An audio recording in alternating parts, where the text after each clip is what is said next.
Mit gerade mal Anfang 20 begeisterte Miriam Stein das Publikum im Kinofilm Goethe. Und da war sie fast schon ein alter Hase im Filmgeschäft. Denn ihre Karriere begann mit 11. Den Förderpreis des Deutschen Fernsehpreises hat sie dann mit 13 gewonnen. Mittlerweile steht sie in der ersten Reihe der deutschen Schauspielerin. Gleich sitzt sie, und zwar auf dem Zippsofa. Vorher lernen Sie Miriam Stein ein bisschen besser kennen. Studierst du auch?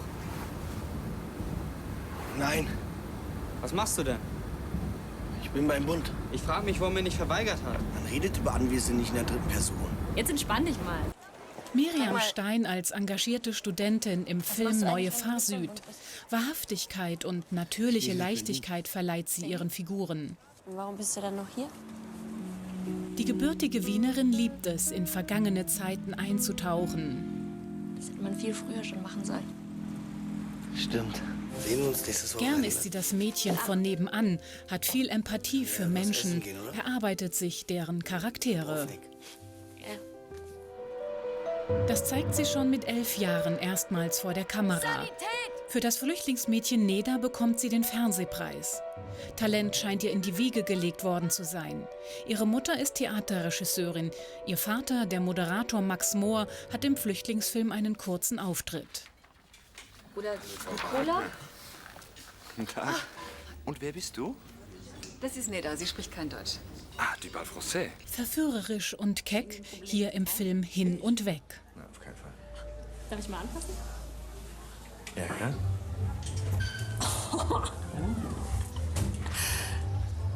Darf ich die da auch mal anfassen? Darf ich vorstellen? Biene. Oder auch Sabine. Könnt ihr euch aussuchen. Hallo. Und, wann geht's los? Ich muss noch ein paar Sachen abholen und ein Fahrrad von einer Freundin ausleihen. Na, egal.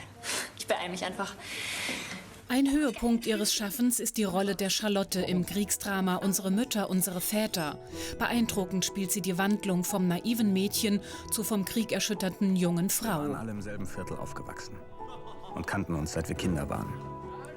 Wir hätten nicht unterschiedlicher sein können. Sie und ihre jungen Darstellerkollegen werden für den Dreiteiler mit dem Emmy Award geehrt. Ein großer Moment für Miriam Stein. Und da ist sie. Guten Abend, Miriam Stein. Guten Abend. Bevor wir gleich über den Film reden, der am 30. Dezember im Ersten läuft, erst mal über das reden, was wir gerade gesehen haben. Sie haben jede Menge Preise schon gewonnen, unter anderem ja eben den Emmy für Unsere Mütter, unsere Väter. Wie wichtig sind Ihnen Preise eigentlich? Schwierige Frage. Also, das klingt doof, wenn man sagt, nicht so wichtig, weil natürlich freut man sich, wenn man einen Preis gewinnt. Aber viel wichtiger ist mir, dass mir der Film gefällt, in dem ich mitgespielt habe. Und Gott sei Dank muss ich ehrlicherweise sagen, dass die Preise auch für die Filme kamen, die mir gefallen haben. Insofern deckt es sich dann doch. Wir haben eben einen Ausschnitt gesehen, da waren Sie 11 Jahre alt, haben das Flüchtlingsmädchen Neda gespielt. Wenn Sie das heute sehen, was macht das mit Ihnen? Ja, ich habe es jetzt gerade gesehen, weil vorher das letzte Mal keine Ahnung wann. Und wenn ich das so sehe, das hat eigentlich gar nichts mehr mit mir zu tun. Also das ist so lange her. Das ist wie wenn man Kinderfotos von sich anguckt.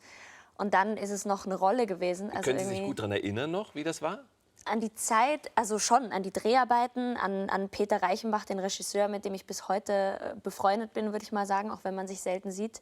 Und ja, das war auf jeden Fall, hat der Film mein Leben wahnsinnig verändert, weil ich nachher wusste, ich will Schauspielerin werden. Genau, eigentlich wollten Sie ja Tänzerin werden. Ja. Und dann hat Ihnen die Hüfte irgendwie einen Strich durch die Rechnung gemacht. War das im Nachhinein eine gute Sache? Weil damals waren Sie ja vermutlich am Boden zerstört, nehme ich an. Ja, erstmal war das schlimm, dass ich nicht prima Ballerina werden konnte.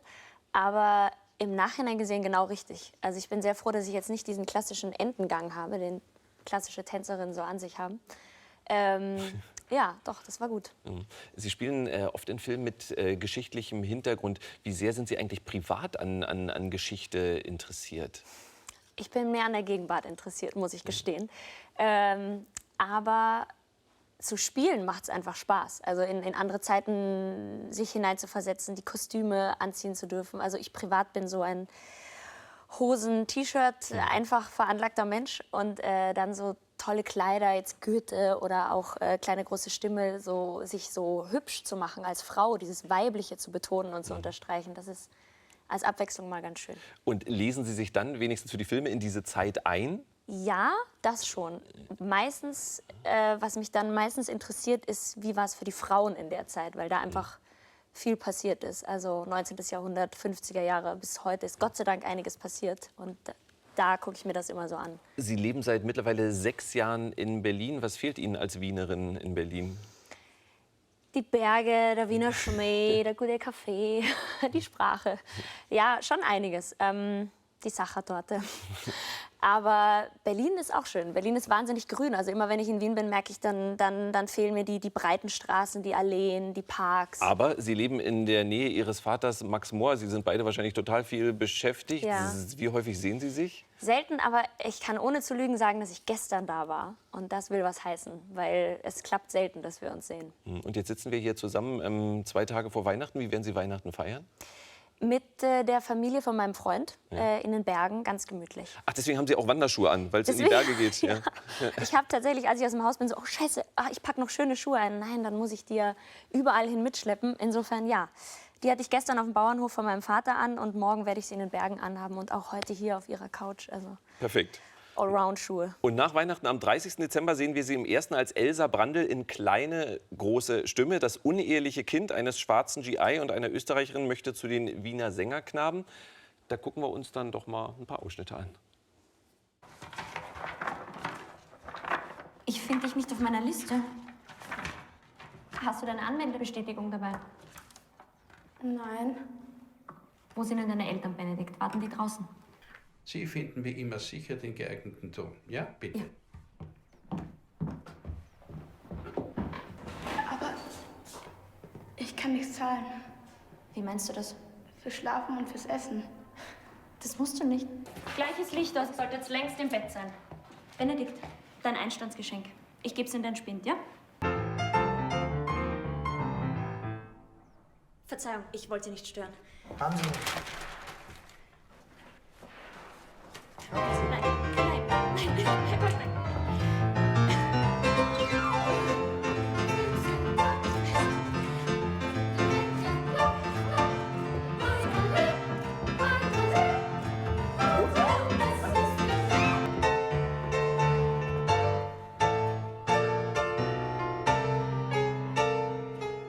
Ja, und Sie spielen da ja so ein bisschen, das traut man Ihnen, wenn man Sie jetzt hier sieht, gar nicht so zu, so eine strenge Persönlichkeit.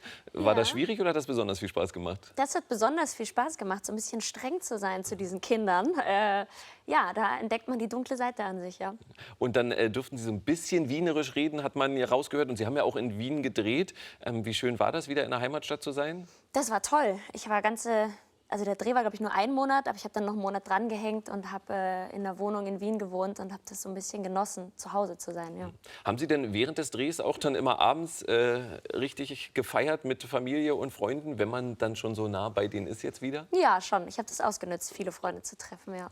Was hat Sie denn diesmal am Thema des Films gereizt? Sie haben ja gesagt, Sie gucken immer auch sehr genau nach den Themen, worum es geht. Ja, da war es, ja, sehen Sie, ne? Das Thema, aber auch der Regisseur Wolfgang Murnberger, mit dem ich einfach schon so viele Sachen zusammen gemacht habe. Und dann ist es wie so nach Hause kommen zu einer Familie und man kennt sich so gut. Und vom Drehbuch her war es tatsächlich auch bei der Rolle das Spannende, dass die so unterschiedlich ist zu mir selber. Also ich fand es schwierig, diese Rolle zu spielen. Wollte ich gerade sagen, dieser Zweifel, den Sie da gerade leicht haben anklingen Ja. lassen, Sie haben schon überlegt, weil Sie ja sonst eher so eine Wilde eigentlich Ja. spielen und da sind Sie ja eine sehr bürgerliche, kann Ja, man genau. sagen. Also wenn ich es jetzt böse ausdrücke, dachte ich so, Gott, was ist das für ein Mäuschen? Und dann habe ich aber gedacht, na gut, jetzt guck mal, das war einfach die Zeit. Also zu der Zeit hast du als Frau nicht widersprochen und du hast irgendwie dich den Männern gefügt. Und das war sehr schwierig für mich, so den Mund zu halten und zu nicken und zu lächeln. Und es gibt nur eine Szene, wo sie mal laut werden darf. Und das war dann auch meine Idee, die stand so nicht im Drehbuch. Also habe ich es doch nicht ganz ausgehalten. Aber ja, das war eine Herausforderung. Sind Sie bei so einem Dreh eigentlich anstrengend und diskutieren dann viel mit dem Regisseur? Das müssen Sie den Wolfgang Murnberger Aber was aus eigener Einschätzung? Nee, ich glaube schon, dass ich eine Schauspielerin bin, die nicht einfach nur ans Set kommt und ihre Sätze aufsagt, Gott sei Dank, sondern schon sehr mitdenkt und Ideen hat. Und ich kann was nicht spielen, wenn ich es nicht verstehe oder wenn es mir komplett gegen den Strich geht. Aber ja, ich sehe das auch wirklich als Teil meiner Arbeit, ja, diese Diskussion. Okay, also Sie sind ein bisschen anstrengend, Ja. was ja nicht negativ sein muss. Nee. Sie haben schon so viele tolle Frauenrollen gespielt. Gibt's irgendeine Frauenrolle, wo Sie sagen, oh, die will ich unbedingt? Oder wonach Sie aussuchen?